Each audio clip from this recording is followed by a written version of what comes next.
ఇంకొకటి breast క్యాన్సర్లో new advance ఏంటి అంటే, నేను ఇందాక బ్రెస్ట్ తీసేస్తున్నాను.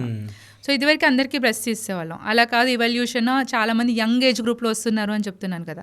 బ్రెస్ట్ ఇప్పుడు ఒక ఏజ్ దాటాక cosmetic purpose, society and women feels self worth.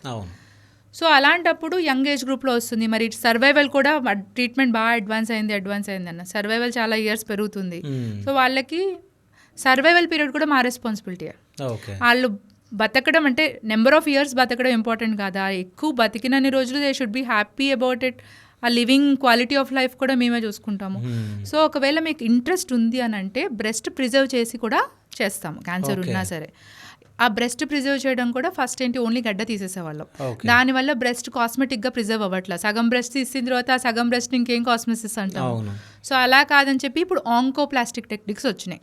అంటే during surgery it self plastic surgery techniques కూడా ఇంక్లూడ్ చేసి అటు కొంచెం టిష్యూ డిస్ప్లేస్ అంటాం, అటు జరపడం కానీ, లేదంటే రీప్లేస్మెంట్, వేరే చోటు నుంచి టిష్యూ తీసి అక్కడ పెట్టడం కానీ. So by the time patient wakes up, నిద్ర లేచేలోగా ఆపరేషన్లో కాస్మెటిక్గా సేమ్ మౌల్డ్ ఉంటుంది.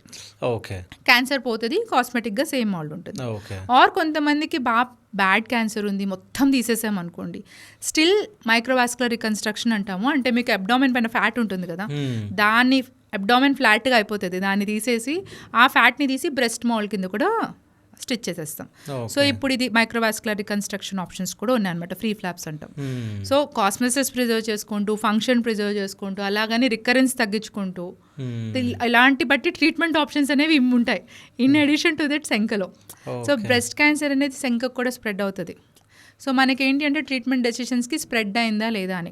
అంటే మీకు అనొచ్చు, మేడం స్కానింగ్లో ఇప్పుడు పెట్ స్కాన్ ఉంది కదా, దాంట్లో తెలుస్తుంది కదా అని. సో దాంట్లో తెలిసేది గ్రాస్గా, క్యాన్సర్ అనేది మైక్రోస్కోపిక్గా కూడా చూసుకోవాలి. స్ప్రెడ్ అయిందా లేదా అనేది గ్రాస్గా కాదు, మైక్రోస్కోపిక్ స్ప్రెడ్ కూడా. ఇప్పుడు స్ప్రెడ్ అయింది, ఇంకొన్ని రోజుల్లో బయటపడుతుంది అనమాట.